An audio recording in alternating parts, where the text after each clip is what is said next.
Hello, everyone, and welcome again to another Teacher Joseph podcast. Right, we're going to talk about the Great Fire of London today, and I'm going to read a text for you. You can find the transcript on my website if you do the weekly lesson. So let's begin. The Great Fire of London.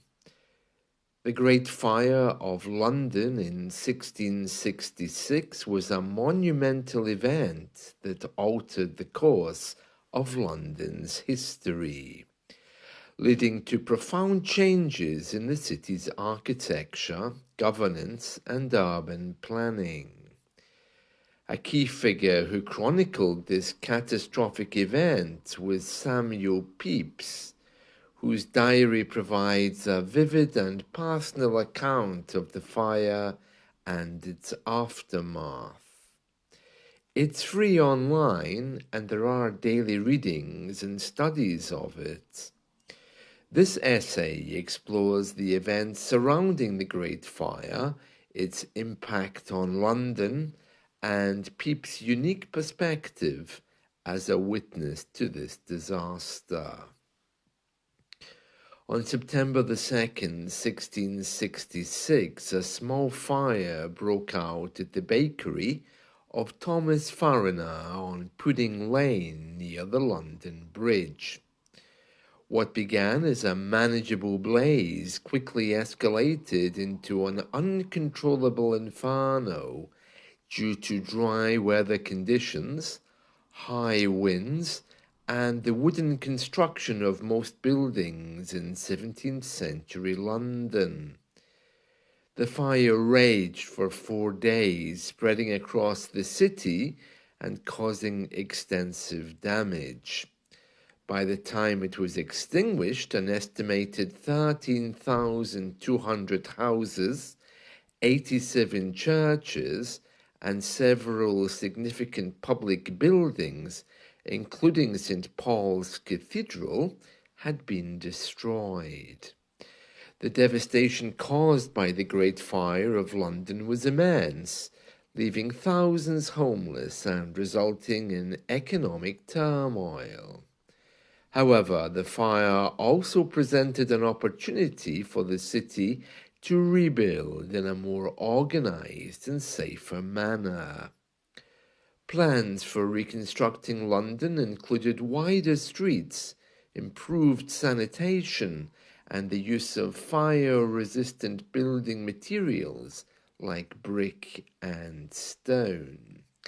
This marked a significant shift in urban planning and set the foundation for modern London.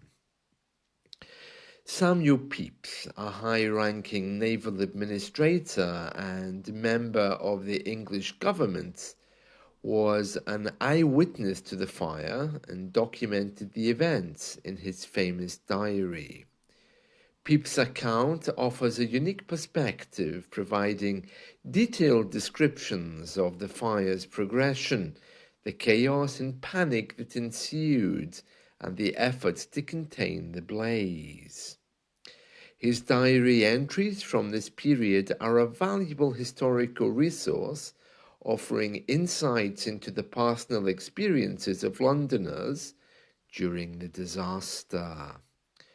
Pepys' diary reflects the fear and uncertainty that gripped the city as the fire spread. He described scenes of people fleeing with their belongings, buildings collapsing, and the air filled with smoke and ash. His writing captures the emotional impact of the fire on the city's residents and their desperate attempts to save their homes and businesses. One of the notable aspects of Pepys' diary is his role in helping to coordinate the response to the fire. As a government official, he had access to key decision-makers and used his influence to communicate important information. He even took steps to protect his own valuables, burying his wine and Parmesan cheese in his garden to keep them safe from the flames. Another notable point is how blame was pinned on certain individuals. Robert Hubert, 1640 to 27 October 1666, was a watchmaker from France who was executed following his false confession of starting the Great Fire of London. In conclusion, the Great Fire of London in 1666 was a turning point in the city's history, leading to significant changes in urban planning and architecture. Samuel Pepys' diary provides an invaluable first-hand account of this event, offering a detailed and personal perspective on the fire's impacts and the human experiences surrounding it.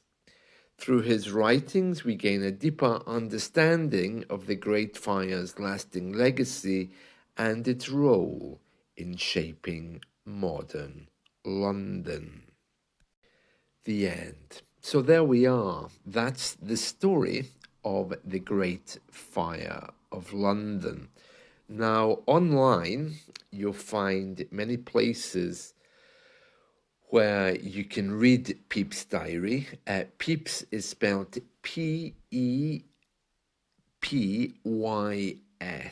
So it's not Peep, P-E-E-P, it's P-E-P-Y-S. Samuel Pepys. And it's very interesting, his diary. There's places online that you can read a portion every day. I mean, I don't do that. It's hardly positive reading. It's presented in some kind of affirmative way, but it doesn't look particularly interesting. The English is okay, and there's also versions which have easier English, so it's quite nice to read, but it's not exactly morning time reading to get your day started, but it does show a lot about life in 1666. Now, in Pudding Lane today, as I remember, they have a large tower. It's like a lighthouse, which stands at the bottom of Pudding Lane. It's a Victorian monument, and you used to be able to go up inside it and get a view from the top all across London. And that's the memorial to the Great Fire of London. It's very nice. I think I was up there once, but it's closed off now. I don't think anybody can get inside. The last time I was there was, must have been about 10 years ago. I don't usually go to Pudding Lane. And for some reason, it's not really on the history map either. But the tower is there, and it's worth trying to get a picture of that. That monument is really nice.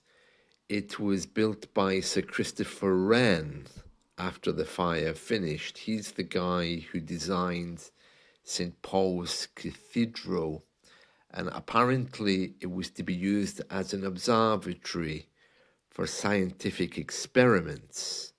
It's got 311 steps in it. There is a small laboratory underneath the entrance, but apparently the vibrations from the traffic meant it had to stop because they were trying to do scientific experiments there. So it just became a memorial and visitor attraction. Yeah, what I'm looking at says you can't pre-book your visit. You just go when it's open, enjoying the queue. The stairs are incredibly narrow, so you'd need to be okay with that. I think when I was in it last time, I really wasn't okay with that, but I just kept walking anyway. And yeah, the stairs are very narrow and it's a tough climb. So you need to be careful. But once you're up there, it's okay, and you get a really good view of London from the top of that tower. So if you want to take some pictures, you can, but it's covered by nets. So the pictures you take would have to be through a net. I don't know if it's big enough to let you line up your camera with one of the holes, but it's a safety precaution so that nobody leans too far over. The south side has a really nice depiction of the destruction of the city with King Charles and his brother James helping to restore it. And on the other side of the monument, there's inscriptions in Latin glorifying the royals and the effort they made to restore the city. In the east, there's a list of the mayors who were in office, and on the north, a detailed description of the fire. Now, we're talking here, of course, at the top of the Great Tower at the bottom of Pudding Lane. There's also some conspiracy theories written on there,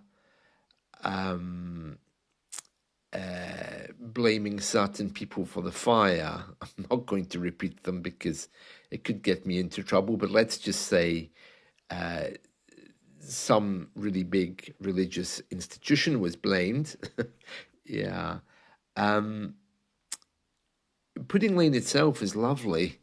The fire was started, as I was saying, in a bakery owned by Thomas Fariner, and the exact spot of where it started was discovered in 2016 by archaeologists who are always poking around there, trying to find different things. There's a famous plaque around there as well to remember all of the churches which were destroyed in the fire. There's a famous rhyme for kids called London's Burning that kids still use today. And in fact, if I remember correctly, there's a famous TV show with the same name, London's Burning. Well, if you want to go, the opening hours are 9:30 to 6. And to get in, it's I think £6 or £7. If you're under 5, you get there free, and if you're a kid between 5 and 15, you can get there for just over £2. So yeah, fairly cheap, I think, but do check in case it's changed, because I'm not sure how old this information is that I'm looking at. But yeah, good to know. So head off to Pudding Lane and have a look around where the Great Fire of London started. Well, I hope you've enjoyed this. It's a very cold, dark, grey, miserable day here in the UK. So wherever you are, I hope it's a little bit warmer. And I'm going to play with my cat now. He's been up during the night, knocking things over, hoping to wake me up to feed him, because he enjoys fish in the morning at 6 a.m. and then he has another plate of fish at 6 p.m. So he's had his morning round, his breakfast, and now he's staring at me, licking his lips, obviously wanting more treats, but he's becoming big. That's it from me. See you all again soon. Bye.